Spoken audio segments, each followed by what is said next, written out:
अस्सलाम वालेकुम to everyone, welcome back to my channel. कैसे हैं आप सब? आई होप आप सब बिल्कुल ठीक ठाक और खैरियत से होंगे। अच्छा, जहाँ पर मैंने अपना लास्ट व्लॉग का एंड किया था ना, नेक्स्ट व्लॉग मैंने उसी रात को अपना स्टार्ट कर दिया था, क्योंकि आपके साथ मैं वैसे तो मॉर्निंग टू इवनिंग रूटीन ही शेयर करती हूँ, लेकिन आज मैं आपके साथ night to morning routine share करूँगी। अच्छा, अभी मैं और मेरे हस्बैंड जा रहे हैं बाज़ार, कुछ काम था, कुछ चीज़ें लेनी थी, और काम जो था वो मैं आपके साथ वीडियो में शेयर करती रहूँगी, इस तरह आपको पता भी चलता रहेगा। और अभी हम लोग पहुँच रहे हैं बाज़ार। तो आप लोग भी। अभी मैं आई हूँ ग्लासेस शॉप पर। मेरी आई साइड वीक है और मेरी जो बड़ी बेटी है ना, उसकी भी आई साइड वीक है, तो हम दोनों को ग्लासेस की ना ज़रूरत रहती है। तो यहाँ पर मैं ग्लासेस का ऑर्डर देने के लिए आई थी कि मेरी बेटी के लिए ना मैं चाह रही थी कि एक दो ग्लासेस जो है ना वो घर में एक्स्ट्रा पड़ी होनी चाहिए, ताकि एमरजेंसी में अगर बच्चे तोड़ लें तो एक आध जो है ना वो घर पर पड़ी हो, आसानी रहती है। तो यहाँ पर बस मैं फ़्रेम वगैरह पसंद कर रही थी, तो ग्लासेस के फ़्रेम पसंद किए, उसके बाद ऑर्डर दिया। तो बस फिर हम लोग यहाँ से चले गए थे, क्योंकि ये एक दिन बाद ही मिलते हैं ग्लासेस। अच्छा, अभी मैं आई हूँ स्टेशनरी शॉप पर। स्टेशनरी शॉप से बच्चों की चीज़ें लेनी थी, क्योंकि बच्चों के ना मंडे से पेपर स्टार्ट हो रहे थे, जैसे कि मैंने आपको बताया ना, सैटरडे वाले दिन मैंने ये ब्लॉग स्टार्ट किया था रात के टाइम। तो फिर मैं आई थी बच्चों की चीज़ें लेने के लिए, क्योंकि पेपर वाले दिन फिर बच्चों के पास सारी चीज़ें होना ज़रूरी होता है, और मुझे तो बहुत ज़्यादा फ़िक्र होती है इस चीज़ की कि बच्चों की चीज़ें जो हैं वो सारी कंप्लीट होनी चाहिए। तो एग्ज़ाम्स के लिए ना बच्चों के पाउच लेने थे, कलर्स लेने थे, और इसके अलावा पेंसिल, रेज़र्स और शार्पनर्स वगैरह भी ख़त्म हुए हुए थे, क्योंकि पेंसिल, रेज़र्स वगैरह के ना मैं डिब्बे ही ले जाती होती हूँ, क्योंकि हमारे घर से ना ये सब चीज़ें जो है काफ़ी दूर हैं। तो रोज़ रोज़ तो निकला नहीं जाता इन चीज़ों के लिए, और बच्चों को हर वक्त पेंसिल, रेज़र्स की ज़रूरत रहती है। तो इस तरह से फिर मैं एक ही मर्तबा ना ज़्यादा सारी ले लेती हूँ, ताकि एक दो माह जो है ना वो घर पर ईज़िली बच्चे यूज़ करते रहें। तो बस यहाँ पर चीज़ें वगैरह सारी पसंद कर रही थी, और इसके अलावा एक दो काम और थे, लेकिन मैं वहाँ की वीडियो नहीं बना सकी, क्योंकि वहाँ पर रश बहुत ज़्यादा था। फिर जहाँ रश होता है ना, तो फिर वीडियो ज़रा ना मुश्किल हो जाती है बनानी। अभी ना मेरी दो बेटियां स्कूल जाती हैं, और तीसरी वाली जो है ना वो अभी स्कूल नहीं जाती। इंशाल्लाह इसी साल उसका भी एडमिशन करवाना है, तो मैं यहाँ पर ना उसकी डॉट्स वाली कॉपीज़ ले रही थी। मैं उसको ना घर पर प्रैक्टिस करवाती हूँ, डॉट्स पर लिखना सिखाती हूँ, ताकि जब तक वो स्कूल जाए ना तो उसको अच्छी तरह से ये सब कुछ लिखना आ जाए। तो ख़ैर घर वापस जा रहे थे, तो रास्ते में स्टॉल था कॉफ़ी का, तो मैंने इसकी काफ़ी तारीफ़ें सुनी हुई थी, लेकिन मैंने फ़र्स्ट टाइम ही ट्राई किया है। तो ख़ैर कॉफ़ी तो ठीक थी, लेकिन ना मीठा मुझे कुछ ज़्यादा तेज़ लगा था। इतना तेज़ मीठा जो है मैं पीती नहीं हूँ, लेकिन इसलिए मुझे ना बस नॉर्मल ही लगी। अच्छा, यहाँ पर नेक्स्ट डे मॉर्निंग है, सुबह का टाइम हो रहा है, और हेल्पर आई हुई थी काम के लिए, तो बस वो सफाई वगैरह कर रही हैं। अच्छा, अगर आपके घर में ना हेल्पर आती हैं ना काम के लिए, तो बड़ा ज़रूरी है कि आप उनको लाज़मी तौर पर काम करते हुए उन पे नज़र रखें, क्योंकि अगर आपकी आँख इधर से उधर हुई नहीं तो ये फटाफट से काम करके जो है भागने वाली करती हैं। इसलिए इनको देखना भी बहुत ज़्यादा ज़रूरी है, और जब तक इनको देखते रहो तो फिर ये है कि इनको पता होता है कि हम पे नज़र रखी हुई है, तो फिर ये अच्छा काम करती हैं, नीट एंड क्लीन करती हैं। तो वरना फिर ये है कि बस फिर फटाफट वाला काम करती हैं। इसलिए मैं थोड़ा-सा जो है ना, जब क्लीनिंग कर रही होती हैं ना, तो ज़रूर देखती हूँ, और इनकी तरफ ध्यान रखती हूँ, साथ-साथ अपना भी काम करती जाती हूँ, जैसे कि आपके साथ मैं अपनी डेली की रूटीन में शेयर कर रही होती हूँ। तो फिर भी बस ये है कि मैं ये समझती हूँ कि एक औरत अपना घर का ख़्याल जो है ना वो ज़्यादा अच्छे से रख सकती है, चाहे आप लाख हेल्पर्स रखवा लें, लेकिन जितनी ज़िम्मेदारी आप अपने घर की अच्छे से पूरी कर सकती हैं ना, कोई भी नहीं कर सकता।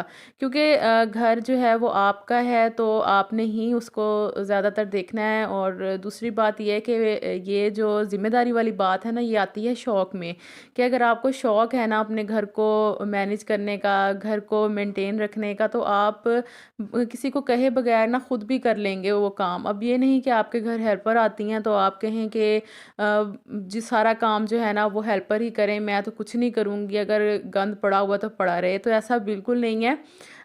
जितना काम हेल्पर से हो सकता है आसानी के साथ और साफ़ सुथरा वो कर लेंगी, लेकिन अगर आपको लगे कि जहाँ आपको खुद ज़रूरत है काम करने की, तो वहाँ पर आप खुद करें।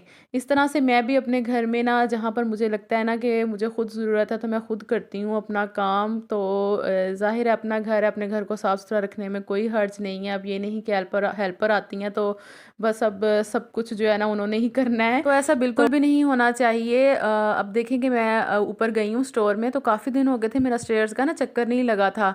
तो आज मैं ऊपर गई हूँ तो स्टेयर्स पर मैंने देखा कि काफ़ी सारी ना डस्ट हुई हुई थी।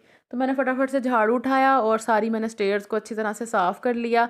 तो बस इतनी सी बात है कि आप जो है ना साथ-साथ अपनी ज़िम्मेदारियों को खुद भी पूरा करते रहें। बेशक आपके घर हेल्पर आती हैं, लेकिन जितना आप खुद अपनी ज़िम्मेदारियों को पूरा कर सकते हैं ना, कोई और भी नहीं कर सकता। और ये है कि आप साथ-साथ जो है इस तरह से एक्टिव भी रहते हैं अपने काम में।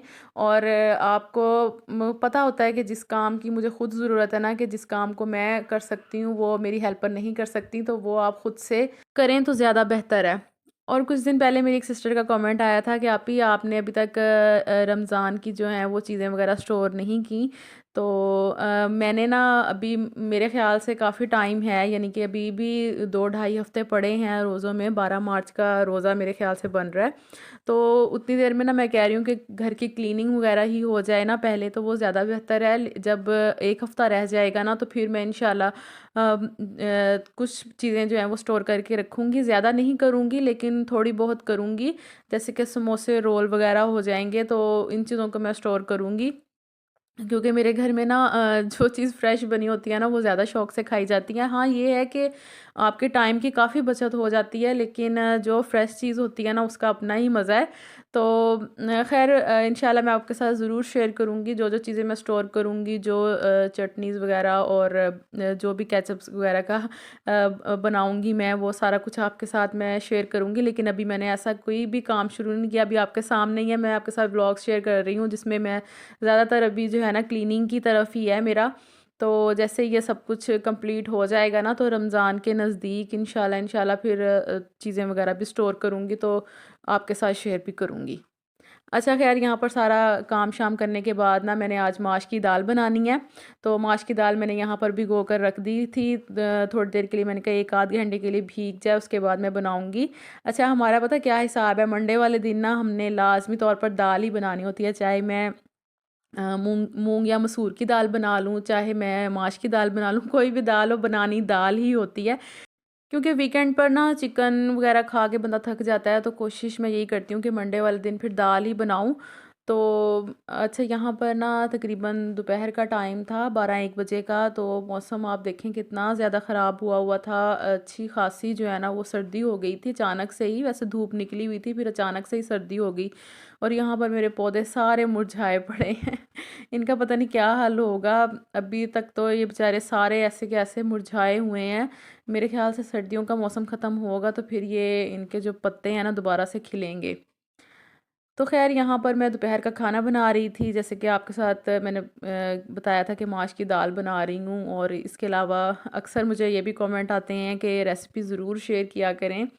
तो मैं अब सोच रही हूँ कि आपके साथ ना कभी-कभार मैं रेसिपीज़ वग़ैरह शेयर कर दिया करूँ, क्योंकि हर दूसरे तीसरे दिन मुझे कमेंट आया होता है कि आप रेसिपी लाज़मी शेयर किया करें। मैंने कढ़ी बनाई थी तो उस पर भी कमेंट आया था। तो अब मैं इंशाल्लाह रमज़ान में जितनी भी चीज़ें बनाया करूँगी ना उसकी रेसिपी मैं ज़रूर आपके साथ शेयर किया करूँगी। क्योंकि अगर फिर रेसिपी शेयर करती हूँ ना तो व्यूज़ का मसला बन जाता है, और अगर रेसिपी ना शेयर करूँ तो फिर आप लोगों को होता है कि रेसिपी ज़रूर शेयर कर दिया करें।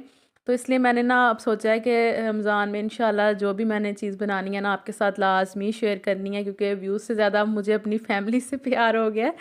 तो आप लोगों की खातिर मैं ज़रूर अब रेसिपी जो है ना वो शेयर कर दिया करूँगी। और मेरी प्यारी बहनें मुझे इंस्टाग्राम पर भी लाज़मी फ़ॉलो करें। वहाँ पर भी मेजी होम ब्लॉग्स के नाम से मैंने इंस्टाग्राम का लिंक जो है वो अपने चैनल के डिस्क्रिप्शन बॉक्स में दिया हुआ है। तो आपने मुझे वहाँ पर लाज़मी फ़ॉलो करना है। और जो लोग मेरे चैनल पर न्यू है यहाँ पर भी मुझे लाज़मी सब्सक्राइब कर दिया करें। इंशाल्लाह नेक्स्ट वीडियो में आपसे फिर मुलाकात होगी। अल्लाह हाफ़िज़।